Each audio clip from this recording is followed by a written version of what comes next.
Alegrei-me sobremaneira no Senhor, porque agora, uma vez mais, renovastes a meu favor o vosso cuidado, o qual também já tinhais antes, mas vos faltava oportunidade.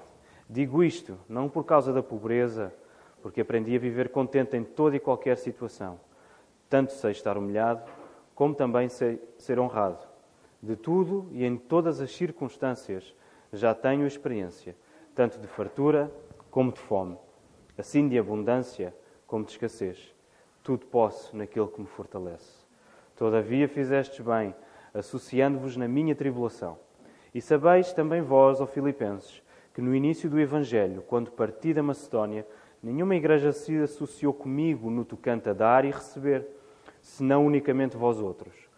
Porque até para Tessalónica mandastes não somente uma vez, mas duas, o bastante para as minhas necessidades. Não que eu procure o donativo, mas o que realmente me interessa é o fruto que aumente o vosso crédito. Recebi tudo e tenho abundância. Estou suprido, desde que Epafrodito me passou às mãos o que me veio de vossa parte como aroma suave, como sacrifício aceitável e aprazível a Deus. E o meu Deus, segundo a sua riqueza em glória, há de suprir em Cristo Jesus cada uma de vossas necessidades. Ora, a nosso Deus e Pai, seja a glória pelos séculos dos séculos. Amém. Saudai cada um dos santos em Cristo Jesus. Os irmãos que se acham comigo vos saúdam. Todos os santos vos saúdam, especialmente os da casa de César. A graça do Senhor Jesus Cristo seja com o vosso espírito. Vamos ainda orar. Nosso Deus e bom Pai, nesta hora queremos louvar o Teu nome através da pregação da palavra, Senhor. E por isso queremos pedir-te que o Espírito Santo esteja a dirigir-nos. Em particular, ajuda-me, Senhor, a pregar a Tua palavra. E que aquilo que eu diga seja, de facto, somente a Tua palavra, Senhor. Aplica este texto à vida da Tua Igreja aqui esta manhã, Senhor. E obrigado, porque podemos fazer isto todos os domingos, Senhor. Obrigado, Senhor. Que o Teu Filho Jesus seja glorificado e magnificado nesta hora. Isto queremos pedir e agradecer no nome de Jesus. Amém. Então chegamos ao final desta carta de Paulo, desta série que nos levou 3 meses, e não é possível nós ficarmos indiferentes ao tom alegre, ao tom satisfeito e agradecido que Paulo coloca nas palavras dirigidas a esta igreja em Filipos. Esse é um tom que atravessa toda a carta, desde o começo até ao fim. É como se o apóstolo Paulo estivesse a dizer aos filipenses: estão a ver? Esta é a verdadeira vida espiritual que Deus nos dá em Cristo pelo Espírito Santo. Por mais dura que seja a minha vida, nada disso se compara à satisfação que eu tenho em Jesus Cristo. Não temos como atravessar esta carta sem que as nossas vidas sejam abanadas por esta firmeza de Paulo. Firmeza é essa que ele quer que os filipenses tenham, como ouvimos na semana passada no nosso irmão diácono Manel a pregar, e por isso essa firmeza nós devemos tê-la também. Por isso quero-te perguntar esta manhã, se a tua vida chegasse ao fim agora, da mesma maneira como esta carta está a chegar ao fim, terias a fé e a firmeza para afirmar este tipo de contentamento em Deus que Paulo escreveu? Se a tua vida chegasse ao fim agora, serias capaz de afirmar que tens esta fé, esta firmeza, esta alegria em Cristo que Paulo escreve aos Filipenses? É este o tipo de questões, deixem-me dizer, apocalípticas, que devemos fazer a nós mesmos recorrentemente. Será que eu tenho vivido a minha vida com esta alegria, satisfação e contentamento em Cristo? Será que eu tenho vivido assim? E esta é uma pergunta que devemos fazer a nós recorrentemente. Nestes versículos que acabámos de ler, Paulo está a enfatizar novamente o tipo de comunhão que os filipenses têm com ele e que ele tem com os filipenses. Tal como ele faz logo no início da carta. E lembram-se que essa comunhão, há uma palavra em grego que traduz bem que comunhão é essa. Lembram-se qual é a palavra em grego? Koinonia, muito bem, que significa realmente uma união estreita, uma parceria bem vincada e bem una. E Paulo está a trazer isto outra vez. Paulo está grato e alegre porque recebeu um novo apoio dos filipenses através de Epafrodito. E a maneira como Paulo expressa esse agradecimento é de uma humildade e de um amor singulares. Reparem, a razão pela qual o apoio dos filipenses não chegou antes é, podemos ver no versículo 10, e segundo o que Paulo escreve, o facto de que lhes faltou o momento oportuno para o fazer. Vejam lá no versículo 10. O qual também já tinhais antes, mas vos faltava oportunidade. Esta nota de Paulo não aparece apenas para indicar uma dificuldade logística no plano de apoio a missionários da Igreja de Filipos, que justifica o seu atraso, ok? Não é apenas uma nota solta. Reparem, em vez de acusar os filipenses de negligência ou falta de rigor no seu atraso, Paulo está pronto a assumir que este atraso aconteceu por causa de uma simples falta de oportunidade daquela igreja. Esta atitude de Paulo, longe de ser uma desculpa rápida e injustificada para defender os filipenses, mostra um coração enorme que ele tinha para com esta igreja. E atenção, podemos dizer que se Paulo quisesse, se Paulo assim o entendesse, ele teria boas razões para corrigir os filipenses. E exigindo deles um maior cuidado, maior atenção, maior prontidão no seu apoio. Foi Paulo quem levou o Evangelho àquela cidade. Foi Paulo, juntamente com Silas e Timóteo, que plantaram aquela igreja ali. E por isso os filipenses eram filhos espirituais do ministério do apóstolo Paulo. Por essa razão, reparem, mesmo que os filipenses tivessem dado tudo o que eles possuíam, ainda assim não seria suficiente para fazer justiça àquilo que eles receberam do apóstolo Paulo. Num certo sentido, eles deviam as suas próprias almas ao apóstolo Paulo, pelo que ele lhes deu através do Evangelho. Mas o coração de Paulo é tão grande que ele não só mostra gratidão, como aceita com humildade o atraso do apoio dos filipenses. E para que fique claro, a desculpa que está aqui a ser dada de falta de oportunidade nunca seria uma boa desculpa para quem tinha uma relação tão estreita com o apóstolo Paulo. Para quem tinha uma comunhão tão próxima com Paulo. Porque quem ama, quem tem este tipo de comunhão e está assim tão unido a outra pessoa, não vai esperar por uma boa oportunidade para fazer o bem a essa pessoa. Qualquer momento é uma boa oportunidade. Qualquer momento torna-se assim em dever em fazer o bem. Qualquer momento torna-se o dever de fazer o bem. Paulo não está simplesmente a dizer, atrasaram-se, deixem lá isso, esqueçam. Ele não está simplesmente a dizer isto. Paulo está a dizer, o ressentimento que eu poderia sentir por causa do vosso atraso é totalmente substituído pela alegria e gratidão que eu sinto em relação a vós. Por isso é que esta atitude de Paulo é tão extraordinária. Ele tinha o direito, se ele quisesse, de corrigir os filipenses, mas ele escolhe não o fazer. Ele alegra-se e está grato. Não existe qualquer ponta de ressentimento em Paulo. Irmãos, quão rápidos nós somos a ficar ressentidos quando alguém não nos dá aquilo que nós achamos que merecemos. Quão rápidos nós somos a exigir aos outros uma coisa que ainda não recebemos e que nós julgávamos que merecíamos receber dos outros. Que grande lição de amor e humildade que Paulo está a dar-nos aqui. Mas a partir do versículo 11, Paulo quer deixar claro que o motivo da sua alegria e gratidão não está relacionado, em primeiro lugar, com as necessidades financeiras ou físicas que agora foram supridas. Isso foi importante. Mas o motivo principal para a alegria de Paulo não é esse. Vemos isso na maneira como Paulo vivia em cada circunstância. Ele sabia viver com muito e sabia viver com pouco. E Paulo não está aqui a mostrar a sua capacidade em elaborar orçamentos mensais, quer fosse com muito, quer fosse com pouco dinheiro. Paulo está a falar de algo muito maior do que isso. Paulo sabia viver com muito e com pouco, porque a sua força, o seu ânimo e a sua alegria vinham daquele que o fortalecia, do Senhor Jesus. Toda a gratidão e alegria que Paulo está a mostrar aos filipenses tem o objetivo de os apontar unicamente para Cristo. É isso que Paulo quer fazer. Ele quer apontar os filipenses para Cristo. Paulo não está a dizer, olhem para mim. Paulo está a dizer, olhem para Cristo. Olhem para aquele que me fortalece. É por causa disso que eu me alegro. Em relação ao pouco que tinha, Paulo estava satisfeito.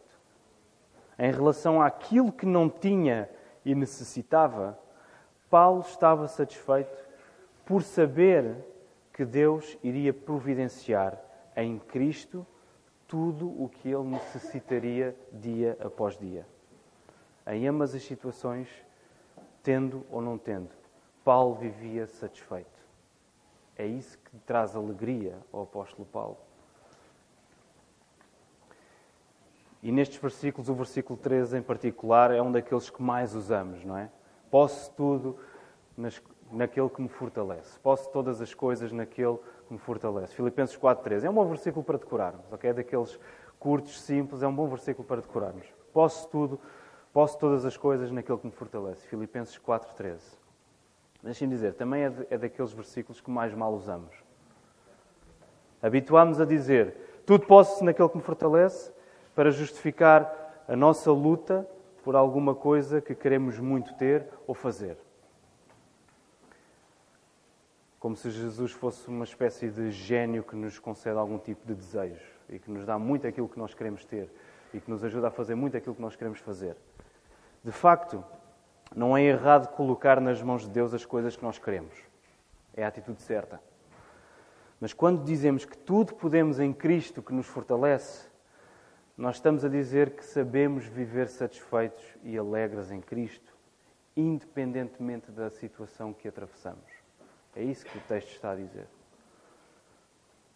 Este não é um versículo para conquistas pessoais. Este é um versículo para sermos conquistados por Cristo. É diferente. Não usamos este versículo para conquistas pessoais. Usamos este versículo para sermos conquistados por Cristo, para sabermos viver em qualquer circunstância alegres, satisfeitos e gratos em Cristo. E quando isso acontece, a nossa verdadeira conquista pessoal acontece.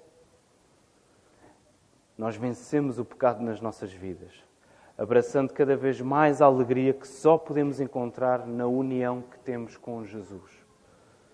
A satisfação que Paulo tinha em Deus, reparem, livrava-o da tentação de desconfiar que Deus continuaria a ser fiel, cuidando dele diariamente. Livrava-o da tentação de cobiçar bens materiais que não possuía. Livrava-o da tentação de viver em ressentimento, em inveja e em autocomiseração. Mas também o livrava da tentação do orgulho, da prepotência, da soberba e da autoconfiança. Se consegues identificar algum destes pecados na tua vida, e eu creio que podemos identificá-los praticamente todos,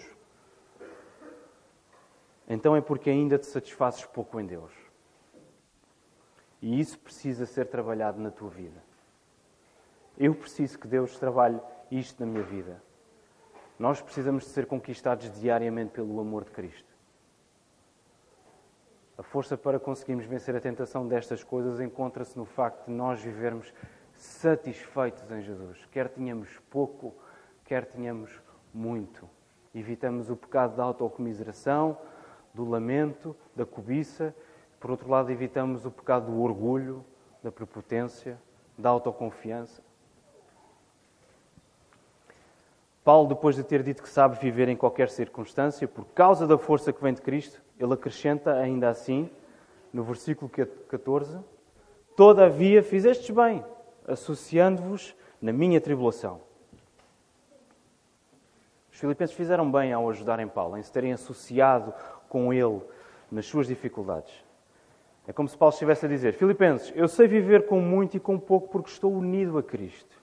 Mas ainda assim vocês fizeram bem em terem-me apoiado. Paulo refere ainda que a igreja de Filipos foi a única que o apoiou quando ele partiu da Macedónia, da zona da Grécia, depois de ter plantado aquela igreja. e que por 2 vezes enviaram ajuda quando ele estava em Tessalónica. E vemos isso nos versículos 15 e 16. Porquê é que Paulo faz questão de lembrar estas coisas e dizer aos filipenses que eles agiram bem ao terem-no ajudado em várias ocasiões? Por um lado, Paulo quer mostrar a sua gratidão e, por outro, ele quer encorajar a igreja.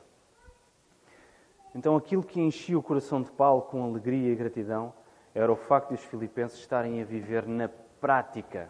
Lembrem-se, o que mais alegrava Paulo não era o facto das suas necessidades terem sido supridas pelo apoio que recebeu dos filipenses. Mas o facto principal da alegria e gratidão de Paulo era que os filipenses estavam a viver na prática a transformação que o Evangelho produziu nas suas vidas. Ao associarem-se com Paulo, mostrando um coração generoso para com o seu ministério e as suas aflições, os filipenses mostravam obras que comprovavam a sua fé, que comprovavam a sua união com Cristo. Ao ajudarem Paulo, os filipenses mostravam um coração dominado pelo Senhor Jesus. O apóstolo Paulo vê o fruto do seu ministério na vida daqueles cristãos. Paulo está alegre porque vê no apoio dos filipenses a prova viva de que eles, de facto, receberam tudo de Jesus no Evangelho. E agora viviam essa liberdade em Cristo para darem liberalmente a outros. É isto que alegra Paulo. Ele vê o fruto do Evangelho na vida daquelas pessoas. Ele vê Cristo. De facto, irmãos, quando percebemos que temos tudo em Jesus, não há nada que não estejamos dispostos a dar e a fazer pelos outros. E em particular, como aconteceu aqui, por aqueles que se dedicam à palavra e contribuíram para a nossa chegada à fé e à salvação. Porque quando o nosso coração é vencido por aquilo que Jesus fez por nós e para nós, o mais importante passa a ser a magnificação de quem Jesus é. O mais importante passa a ser Cristo. E como fazemos isso? Vivendo o mesmo padrão de generosidade que trabalhe para que o Evangelho seja proclamado. E assim Cristo seja glorificado. É isso que é importante. Nada mais interessa. É por essa razão, reparem, irmãos, que domingo após domingo levantamos ofertas. É por essa razão que fazemos ofertas especiais. É por essa razão que parte do nosso orçamento de igreja é para apoiar missionários e contribuir para o sustento daqueles que dedicam as suas vidas ao ministério da palavra. E atenção, esta não é uma versão ligeira à Batista que sirva de plano astuto para sacar dinheiro aos irmãos, ok? Não é disso que estamos a falar. Mas tem tudo a ver com o que o texto está aqui a dizer. Reparem, se os nossos corações foram transformados por Cristo, não há como a nossa generosidade não ser exercitada. Porquê? Porque tudo o que nós temos pertence a Deus. Porque nós recebemos tudo de Cristo. E nós queremos viver e mostrar isso. Não há como a nossa generosidade não ser exercitada. Porque nós fomos transformados por Cristo. Nós recebemos tudo de Cristo no Evangelho. Tal como aconteceu com os filipenses. E Paulo diz ainda no versículo 17 que tal atitude é o fruto da fé que aumenta o crédito deles. Aumenta a conta espiritual dos filipenses, se quiserem pensar assim. O que é que isto quer dizer? Aumentar o crédito? Paulo está a dizer o seguinte: Filipenses, o facto de vocês darem não vos deixa mais pobres, mas mais ricos. Filipenses, o facto de vocês darem não vos deixa mais pobres, deixa-vos mais ricos. Que paradoxo maravilhoso. Parece uma contradição, mas não é. É um paradoxo absolutamente extraordinário. Já agora a Bíblia tem uns quantos assim, ok? Quando damos, ficamos mais ricos e não mais pobres. Como é isto? Lembrem-se, está tudo relacionado com a nossa satisfação e o nosso contentamento em Deus por estarmos unidos a Cristo. Agora, sigam-me. Nós, em primeiro lugar, recebemos de Deus a melhor coisa que alguma vez poderíamos receber. A salvação em Cristo e a comunhão com Ele próprio. Por causa disso, vivemos livres para nos darmos aos outros e sermos generosos. Okay? Recebemos de Deus tudo aquilo que nós precisávamos, salvação, comunhão com Cristo, por causa disso agora estamos livres para nos darmos aos outros em generosidade. Ao fazermos isso, o que é que vai acontecer? Vamos gastar o nosso tempo, vamos gastar a nossa saúde, vamos gastar os nossos bens materiais, vamos ficar vulneráveis e dependentes, porque vamos nos gastar a favor dos outros. Ótimo! Ótimo! O que é que vamos fazer a seguir? Corremos para Deus a pedir graça sobre graça sobre graça. Corremos para Deus a pedir ajuda, mais ajuda, mais ajuda, mais ajuda. Compreendem, irmãos? Precisamos de Deus para termos um coração generoso que viva para os outros, assim como precisamos de Deus para viver continuamente essa generosidade, quando as nossas forças e os nossos recursos desaparecem. Precisamos de Deus para que o nosso coração seja transformado, assim como precisamos de Deus ao longo de todo o processo, para continuarmos a viver essa generosidade e a mostrarmos Cristo.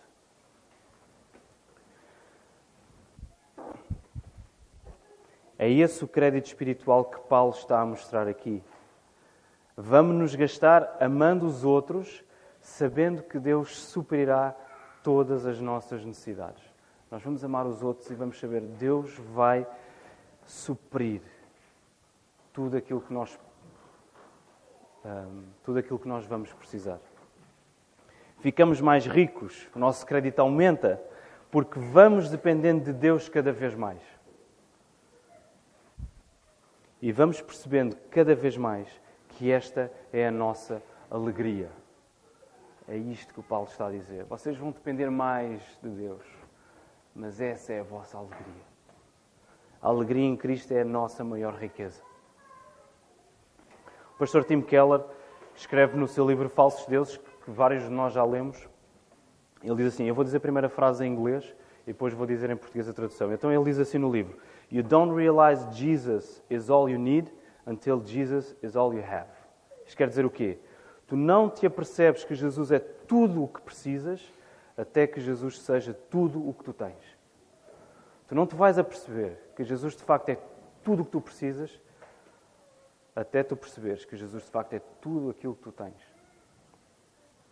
Por isso, meus irmãos, este processo em que nos damos e gastamos pelos outros só contribui para a maravilha de percebermos que Jesus de facto é tudo o que nós temos.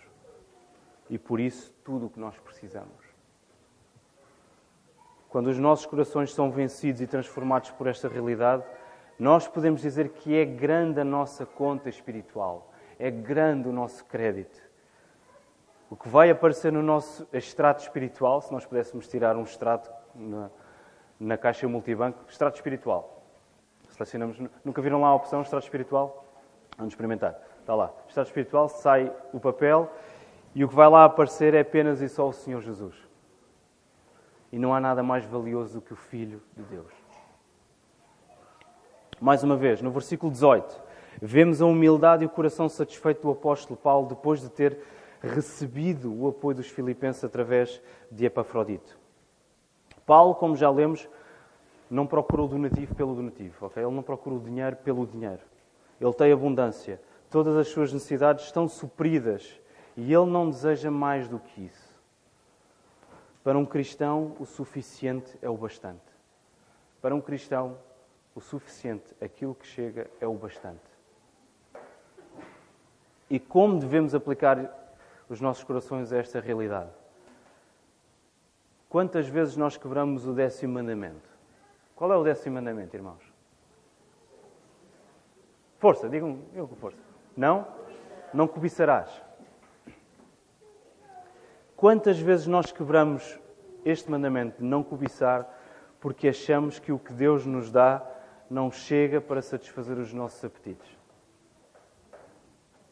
Isso não quer dizer que Deus não nos dá o suficiente, mas quer dizer que os nossos desejos e os nossos apetites estão completamente deslocados e desajustados.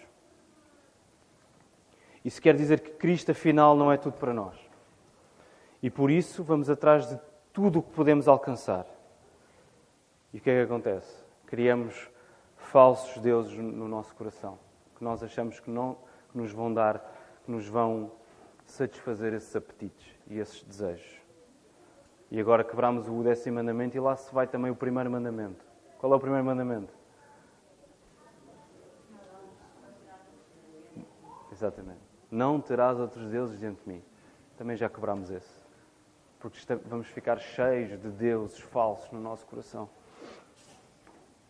Tudo isso porque Cristo não é tudo o que desejamos. Tem tudo a ver com a nossa satisfação e contentamento em Cristo. E agora, Paulo faz uma coisa extraordinária. Coloquem os vossos olhos no texto, ainda no versículo 18. Estou suprido desde que Epafrodito me passou às mãos o que me veio de vossa parte, como aroma suave, como sacrifício aceitável e aprazível a Deus. Paulo diz que esta oferta dos filipenses é como um aroma suave, tem um bom cheiro. É um sacrifício aceitável e aprazível a Deus. Paulo está confiante o suficiente para dizer, olha, Deus agrada-se do que vocês fizeram. Deus considera o que vocês fizeram um sacrifício aceitável de louvor para Ele. O próprio Deus agrada-se do que os filipenses fizeram a favor de Paulo. Porquê? Porque o que os filipenses fizeram a favor de Paulo foi fruto da graça de Deus. Deus agrada-se porque tal ato de amor dos filipenses veio dele próprio, veio do próprio Deus, que é a fonte de toda a graça. E agora reparem, retornou para Deus como um ato de sacrifício de louvor. Partiu de Deus porque Deus é a fonte de todo o amor, de toda a graça. Os filipenses foram capazes de fazer isso porque Deus os capacitou. E agora isso volta para Deus como louvor. Por isso é que Deus se agrada, porque foi a graça de Deus que possibilitou isso. Foi Cristo na vida dos filipenses que fez com que eles dessem ao apóstolo Paulo. Por outras palavras, Paulo está a dizer que Deus considera o benefício que os filipenses fizeram para com Paulo como algo que eles fizeram ao próprio Deus. Tudo o que fazemos tem uma implicação direta em relação a Deus. Tudo o que fazemos tem uma implicação direta em relação a Deus.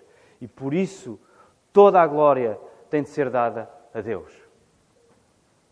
Porque tudo é por Ele, tudo é por meio dEle e tudo é para Ele. Diz-nos Paulo em Romanos 11:36. Tudo. Deus agrada-se da sua igreja quando a maneira como vivemos reflete a nossa dependência dEle. E demonstra a vida do próprio Cristo em nós. E isso, irmãos, é viver pela fé. E não é possível agradar a Deus sem fé. Lemos em Hebreus 11:6. Não é possível agradar a Deus sem fé. E viver em fé é depender de Deus e mostrar a vida do próprio Cristo em tudo aquilo que somos, em tudo aquilo que fazemos. E no versículo 19, Paulo diz, e o meu Deus, segundo a sua riqueza em glória, há de suprir em Cristo Jesus cada uma de vossas necessidades. Lembrem-se, Paulo também quer encorajar os filipenses. Paulo deseja encorajar os filipenses a confiar em Deus, porque o bem que eles lhe fizeram trabalha a favor deles também. É como se Paulo estivesse a dizer, amigos, não se preocupem. Houve aqui um gasto que vocês tiveram por minha causa, mas não se preocupem. Deus vai pagar a conta. Vocês tiveram um gasto por minha causa, mas não se preocupem. Deus vai pagar a conta. Cada uma das necessidades dos filipenses, necessidades materiais, necessidades espirituais, seriam supridas pela riqueza de Deus em Cristo Jesus. E aqui é importante notar que este exercício dos filipenses de dar a Paulo não colocava Deus em dívida para com eles. Ok? Devemos perceber isto. Deus não fica numa posição de dever alguma coisa aos filipenses porque eles deram alguma coisa a Paulo. E porquê? Porque eles receberiam de Deus o suprimento das suas necessidades pela sua graça. Como favor imerecido da parte de Deus e não como pagamento. É graça, não é pagamento. Notem, irmãos, quanto mais nós trabalhamos para Deus, mais nos colocamos em dívida para com Ele, porque é dele que recebemos toda a graça para trabalhar para Ele. Quanto mais nós trabalhamos para Deus, mais em dívida nós estamos para com Deus, porque a força que temos para trabalhar para Ele vem do próprio Deus. E como é que saldamos essa dívida? E agora uma resposta bem à portuguesa. Pedindo mais, endividando-nos mais. Esta é a nossa história. Como é que nós vamos saldar a dívida que temos para com Deus?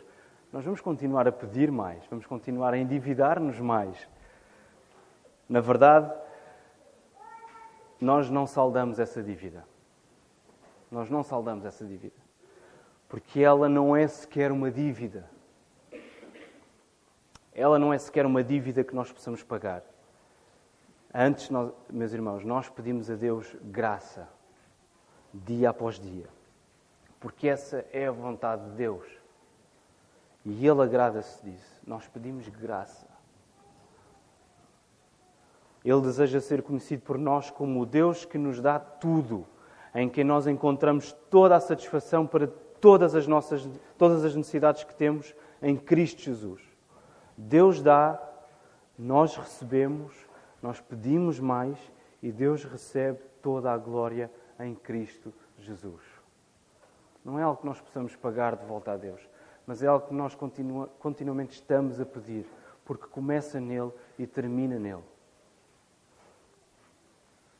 Porque reconhecemos a nossa dependência absoluta de Deus e assim o seu valor eterno. Percebem? Quando nós vivemos em dependência, nós estamos a reconhecer que Deus é o único que é capaz de suprir tudo aquilo que nós precisamos. E ao fazer isso, nós reconhecemos o valor eterno, incomparável do nosso Deus. E é isso que Deus deseja.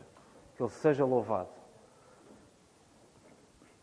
Por essa razão, Paulo termina esta secção no versículo 20. Reparem, glorificando a Deus e Pai pelos séculos dos séculos. Como ele diz lá, ora a Deus e Pai seja a glória dos séculos, pelos séculos dos séculos. Amém. O meu Deus, como Paulo escreveu no versículo 19, é o nosso Deus no versículo 20. O Deus que levou Paulo ao colo durante todo aquele tempo é o mesmo Deus que cuidaria dos filipenses. Este é o mesmo Deus que cuida de nós agora e continuará a cuidar. Glória ao nosso Deus e Pai pelos séculos dos séculos. Amém? E a carta chega ao fim nos versículos 21 a 23, com as saudações e a bênção finais a cada um dos santos em Cristo Jesus. A preocupação de Paulo para com a unidade da Igreja mantém-se. Cada um dos santos, reparem, ele está a dizer, cada um de vocês, cada um dos cristãos, cada um dos membros do corpo de Cristo em Filipos deve receber esta saudação e esta bênção como prova do amor do apóstolo por esta Igreja. E ainda a comunhão que eles também têm com os santos que estão em Roma. É provável que o Evangelho tenha chegado a membros da corte do Imperador e àqueles com cargos oficiais no Império Romano. O Evangelho atinge todo o tipo de pessoas. E isso serviria de encorajamento para os filipenses, porque eles estavam associados a Paulo na propagação do Evangelho. O Evangelho atinge todo o tipo de pessoas. E isso é encorajamento para os filipenses, por se terem associado e mantido esta comunhão tão próxima. Lá está, esta koinonia com Paulo na propagação da mensagem de Cristo. E mais uma vez, é a graça do Senhor Jesus Cristo, como termina a carta. É a graça do Senhor Jesus Cristo, soberano e Senhor sobre todas as coisas. Lembram-se o que Paulo afirmou no capítulo 2? O exemplo de Cristo submeteu-se perfeitamente ao Pai, ao ponto de ser morte de cruz. O que aconteceu a seguir? Deus o elevou acima de todas as coisas. Ele é soberano. Ele é Senhor. Paulo está a recordar isso aqui agora. O Senhor Jesus.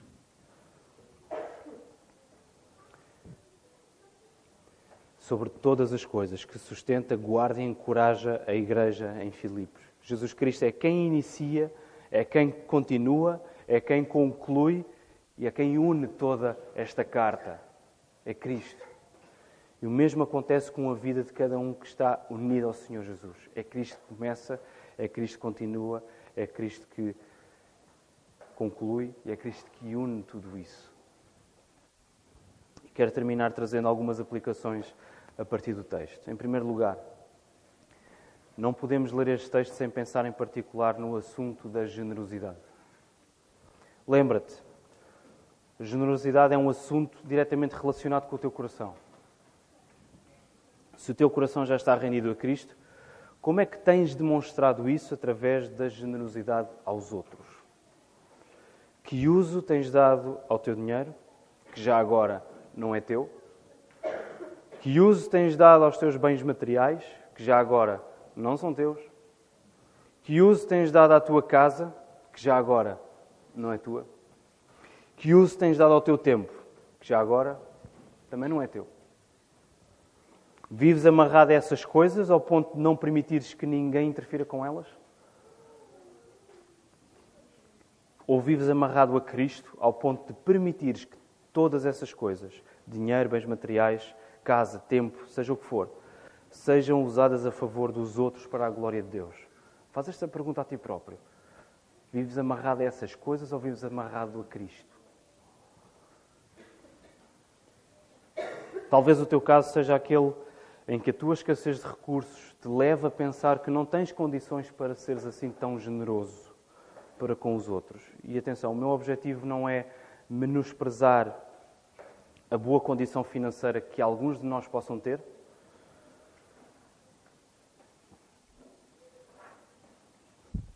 nem, por outro lado, minimizar as dificuldades financeiras que alguns de nós possam estar a viver. Esse não é o meu objetivo. Não quero menosprezar o desafogamento financeiro que alguns possam ter, nem quero minimizar as dificuldades financeiras que alguns de nós também possam estar a viver. O meu objetivo é dizer que, em ambos os casos, com muito ou com pouco, a capacidade para mostrarmos Cristo através de uma vida de generosidade não está em último grau na quantidade dos nossos recursos. Não está. Não são os recursos que vão definir a maneira como nós vamos mostrar Cristo através da nossa generosidade. A capacidade para viver dessa maneira está em Deus, que nos concede a graça para o fazermos, quer tenhamos muito ou pouco. Deus chama pessoas de classe baixa, classe média alta, classe alta para a fé através do Evangelho. Nós vemos isto no livro dos Atos Apóstolos em particular. Todo tipo de pessoas estão a ser chamados para a fé, para a Igreja, através do Evangelho, para que todas elas vivam vidas que brilhem com a luz de Cristo, através do amor e da generosidade que aplicam na vida dos outros, e em particular na vida dos irmãos na fé e naqueles que se gastam no ministério da palavra. Coloque estas coisas em oração. Pergunta a Deus, será que eu tenho vivido amarrado às minhas coisas, que nem sequer são minhas, porque foste tu que me as deste, e não permito que os outros interfiram nisso? Ou será que eu mostro Cristo através da maneira como eu uso essas coisas para o bem deles? Em segundo lugar, e relacionado com o primeiro ponto de aplicação, relacionado com a generosidade, temos de falar sobre satisfação, contentamento e alegria. Este é um tema central que atravessa toda a carta aos Filipenses. Este é também um assunto que tem ocupado, em particular, o meu coração nos últimos tempos, muito por causa desta carta, mas não só, e que me tem levado mais para a oração. Tenho-me apercebido que a minha satisfação e alegria em Cristo são ainda muito pequenas. E isto tem incomodado o meu coração. É como se um peso estivesse sobre mim e que me impede de experimentar mais e melhor o amor de Deus por mim em Cristo Jesus. Mas, irmãos, Deus tem trazido progressivamente respostas a estas orações. E deixem-me dizer, não apenas a mim, mas a vários irmãos aqui da Igreja. E é apropriado, eu não vou mencionar os nomes deles, mas é apropriado que também tenhamos este exemplo, já que estamos a falar de unidade em Cristo. Possamos escutar o que é que Deus está a fazer na vida dos nossos irmãos. Ainda no culto de quinta-feira, um irmão nosso partilhava como Deus tem-lhe trazido a paz e a alegria em Cristo que há muito ele tem desejado sentir. E como isso foi um peso que saiu de cima dele. Outro irmão, no mesmo culto de quinta-feira, partilhou o seu desejo de louvar a Deus pela disciplina divina em momentos de maior dor que tem tido na sua vida. E como isso tem sido absolutamente crucial para a sua alegria em Jesus aumentar. Outro irmão ainda tem partilhado regularmente comigo e também com outros irmãos aqui dificuldades específicas que está a viver. E como isso lhe tem ensinado sobre a falta de firmeza da sua fé. E também como isso o tem levado a descansar mais em Deus. Meus irmãos, Deus está a agir na nossa igreja. E Ele tem trazido maior alegria e contentamento às nossas vidas em Cristo. Por isso eu creio que não consigo alongar-me muito mais neste ponto. E aquilo que eu quero reforçar agora é que devemos correr para Cristo em oração. Peçam mais alegria, peçam mais contentamento, peçam mais satisfação a Deus. E acreditem, vão começar a perceber que a vossa alegria não é assim tão grande. Vão começar a ser abanados pelo Espírito Santo. Por perceberem que não têm dependido assim tanto de Cristo. Possivelmente ficarão desanimados, tristes, preocupados e até assustados com o que vão perceber acerca de vós próprios. É possível que isso aconteça. Mas isso é uma coisa boa. Isso é uma coisa boa. Coloquem tudo isso nas mãos de Deus. Porque tal como Paulo disse aos Filipenses, nós podemos dizer aqui hoje, Ele vai suprir em Cristo Jesus cada uma de vossas necessidades. Ele vai. Porque essa é daquelas orações certas que nós devemos fazer. É isso que Deus deseja para nós. Maior contentamento em Cristo. Lembram-se o que é que Paulo disse? Isso para Deus é um sacrifício de aroma agradável. É aprazível, é aceitável a Ele. Por último, quero dirigir-me àqueles que estão aqui esta manhã e que não confiam em Jesus pela fé. Cristo está pronto a salvar as vossas vidas de uma eternidade de condenação e castigo longe de Deus. Deus está pronto a unir-vos a Cristo pela fé e a dar-vos esta alegria que não é possível encontrar em mais lado nenhum. Deus está pronto a fazer isso na tua vida. Deixa de te satisfazeres com pouco. Crê no Evangelho e arrepende-te dos teus pecados. Cristo morreu e ressuscitou para salvar todos aqueles que reconhecem a sua miséria, que reconhecem o seu pecado, que reconhecem a sua ofensa contra Deus, que reconhecem o seu desespero espiritual e que colocam a sua fé e a sua confiança em Jesus. Só Jesus pode salvar. Só Ele pode aliviar-te do peso, da opressão, do cansaço que sentes. Confia nele. E esta é para aqueles que não têm fé e para aqueles que têm fé também. Confia em Cristo para a glória de Deus. Que o Senhor nos ajude.